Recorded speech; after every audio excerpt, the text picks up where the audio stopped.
চলাচল ও যোগাযোগের ক্ষেত্রে খুব গুরুত্বপূর্ণ হলেও দীর্ঘ ৬ দশকে পাকা করা যায়নি কুমিল্লার দেবিদ্বারের একটি গ্রামীণ সড়ক। সামান্য বৃষ্টিতে চলাচলের অনুপযোগী হয়ে পড়ে সড়কটি। স্থানীয় জনপ্রতিনিধিরা বারবার আশ্বাস দিলেও কাজ হয়নি। বর্ষায় কৃষিপণ্য পরিবহন ও জরুরি রোগী হাসপাতালে নেওয়ার সময় ঘটছে ছোট বড় দুর্ঘটনা।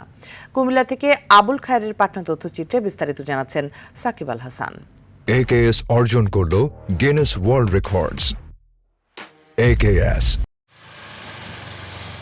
কুমিল্লার দেবিদ্বার উপজেলার শাকতলা পনোরা সীমারকান্দা এলাকার প্রায় ২০টি গ্রামের মানুষের চলাচলের একমাত্র পথ এটি। প্রায় ৬০ বছর আগে স্থানীয়রা নিজেদের উদ্যোগে মাটি তুলে নির্মাণ করেন সড়কটি।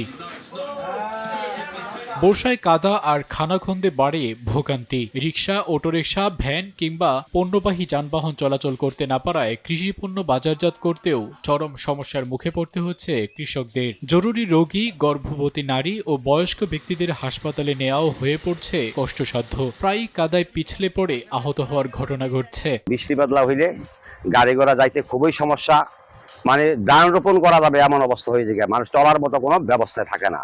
অনেক মানুষই যাতায়াত করে, কিন্তু আমরা এই রাস্তাটা অতি জরুরিভাবে দেখতে চাই যে একটু পাকা ব্যবস্থা করে দেওয়া হোক। দেন এই রাস্তাটা অনেক দিন ধরে এই রাস্তাটা হয় না, মানে একবার বাদে রয়েছে চলে গেছে, ওনা আবার বাদে রয়েছে, ওনা হয় না, মানে একবার হাকিম চেয়ারম্যান বলছে যে হইয়া দেয় বয়া করে না। এই সড়কটি দামতি ইউনিয়ন, এত বড় ইউনিয়ন, এটার সাথে দিয়ে একবার হাইওয়ে রোডে যে এটা সংযুক্ত হয়েছে, সুতরাং এটা অত্যন্ত গুরুত্বপূর্ণ একটি রাস্তা। বরাদ্দ পেলে দ্রুত কাজ শুরু হবে বলছেন এই প্রকৌশলী। একটা রাস্তা অলরেডি ওয়ার্ক অর্ডারের ব্যবস্থা করা গেছে, বা এটা ঠিকাদার কাজ ধরবেন, এবং নেক্সট রাস্তা যেটা আর কি শাকতলা থেকে সীমারকান্দার দিকে গেছে, ওই রাস্তাটা আমরা বরাদ্দের জন্য পাঠিয়েছি। তো দ্রুতই বরাদ্দ আসলে কাজ শুরু হবে।